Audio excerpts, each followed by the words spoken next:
បងប្អូនដឹងថាខ្ញុំបដើម៉ូតូនេះយកទៅណាអត់ម៉ូតូនេះគឺភ្ញៀវយើងគាត់ជាវយកទៅខាងកំពង់សោម model នេះគេហៅថា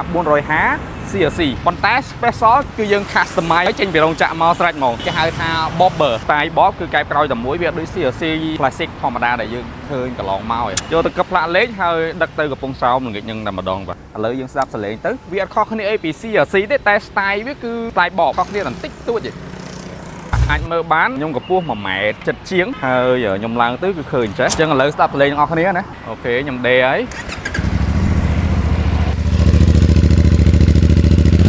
ម៉ាស៊ីន2ស៊ីម៉ាំងក៏2ដូចគ្នាតាក់ទងគ្រឿងលេងយើងអត់ខ្វះទេបងប្អូនខ្លាចថាអូទិញទៅអត់មានគ្រឿងលេងគ្រឿងអីទាំងនេះអត់ខ្វះហ្មងបងប្អូនអាច order ខ្លួនឯងយកឲ្យខាងយើងតម្លើងក៏បានឬក៏មិនក៏បានដែរអញ្ចឹងមួយគ្រឿងទៅ